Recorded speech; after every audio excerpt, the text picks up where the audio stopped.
అంతే. ఇంట్లోకి రాడు ఫోటో తీసుకోవడానికి నువ్వు ఒకటి ఫోటోకే విలేకరు లోకల్ విలేకరు భద్రాద్రి కొత్తగూడెం జిల్లా బురంపాడు మండలం నాయనేనిపూల్ రెడ్డిపాలెంలో మండలం అంతా కూడా కాంగ్రెస్ పార్టీ ఎమ్మెల్యే గారి ఆదేశాల మేరకే ప్రతి పంచాయతీలు కూడా నిలబెట్టడం జరిగింది. రెడ్డిపాలెం గ్రామంలో పూజారి రజితని కాంగ్రెస్ పార్టీ నుంచి నిలబెట్టడం జరిగింది. ఆ అమ్మాయికి అందరూ కూడా ఓట్లేసి ఉంగరం గుర్తునే గెలిపించాలని మనం చేసుకుంటున్నాము. అట్లనే ఇంకా కొంతమంది కూడా కాంగ్రెస్ పార్టీ అని చెప్పుకుంటున్నారు. అది కాంగ్రెస్ పార్టీ కాదు, వాళ్ళు ఇండిపెండెంట్ అభ్యర్థులని మేము కాంగ్రెస్ పార్టీ బురగంపాడు మండల ప్రెసిడెంట్గా నాగినేనిపూల్ రెడ్డిపాలెం ప్రజలందరూ కూడా మనవి చేసుకుంటున్నాను. అందుకని పూజారి రజితని అధిక మెజార్టీతో గెలిపించి కాంగ్రెస్ పార్టీ కానుకగా ఎమ్మెల్యే గారికి ఒప్పజెప్పాలని రెడ్డిపాలెం ప్రజలందరికీ ఓటర్స్ అందరికి కూడా మనవి చేసుకుంటున్నాను. అట్లనే మిత్రపక్షాలు టీడీపీ, సిపిఐ, సిపిఎం అందరూ కూడా కాంగ్రెస్ పార్టీ అభ్యర్థికి మద్దతు ఇస్తున్నారు. అందుకని అందరూ కూడా అన్ని రంగాల వాళ్ళు కూడా ఈ పూజారి రజితకి ఉంగరం గుర్తుకి ఓటేయాలని మనం చేసుకుంటాం. బలపరిచిన పూజారి రజితాను నేను నా గుర్తు ఉంగరం గుర్తు నన్ను అధిక మెజార్టీతోటి గెలిపించండి. పాయ వెంకటేశ్వర్లు గారు నన్ను ఆదేశించారు. ఆశీర్వాదంతో నన్ను గెలిపించండి. గ్రామానికి అభివృద్ధి నేను చేస్తాను. మరి అవకాశం ఇచ్చి ఉంగరం గుర్తుపై పోటీ చేసి అత్యధిక మెజార్టీతో నన్ను గెలిపించండి. వాటితోటి అభివృద్ధి చేస్తాను.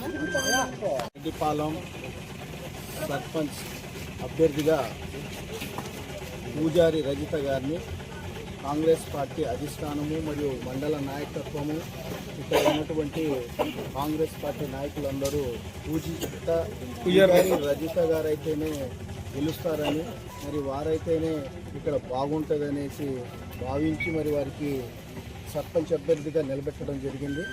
మరి అభ్యర్థి ఇక్కడ ఉన్నటువంటి కాంగ్రెస్ పార్టీ నాయకులందరూ కూడా ఇక్కడ ప్రతి చోట తిరగడం జరుగుతుంది. తిరిగినా కానీ అందరూ మరి పూజారి రజిత గారిని గెలిపిస్తామని కంఠోపదంగా ఏకగ్రీవ తీర్మానంగా కూడా చెప్పడం కూడా జరుగుతుంది. మరి అదేవిధంగా ఇక్కడ కొంతమంది కాంగ్రెస్ పార్టీ అని తిరిగి పూజారి రజితను ఓడగొట్టాలి అనే ఒక దుష్ప్రచారం కూడా చేయడం కూడా జరుగుతుంది. మరి ఇక్కడ ఉన్నటువంటి ప్రజానీకం అంతా పూజారి రజిత అంటుంటే మరి ఇక్కడ కాంగ్రెస్ పార్టీ టవల్ వేసుకొని మరి వెళ్ళి మరి వారు ఇంకో అభ్యర్థి ఉన్నారని ప్రజలను వేరే దృష్టికి తీసుకుని వెళ్తున్నారు. ఇక్కడ ఉన్నటువంటి ప్రజలందరూ గమనించాలి. మరి కాంగ్రెస్ పార్టీ అభ్యర్థిగా ఎమ్మెల్యే గారు కానివ్వండి, మండల కాంగ్రెస్ పార్టీ నాయకులు కానివ్వండి, గ్రామస్థాయి నాయకులు కానివ్వండి, మరి పూజారి రజిత గారినే ఇక్కడ కాంగ్రెస్ పార్టీ అభ్యర్థిగా పెట్టడం జరిగింది. ఇది గమనించాలి. ముఖ్యంగా ఏంటంటే పూజారి రజిత గారిని గెలిపిస్తే ప్రభుత్వం కాంగ్రెస్ పార్టీ ప్రభుత్వము, మరి కాంగ్రెస్ పార్టీ ప్రభుత్వంలో మొన్న మనము ఇంద్రమ్మ ఇల్లులు ఇక్కడ ఇచ్చినాము.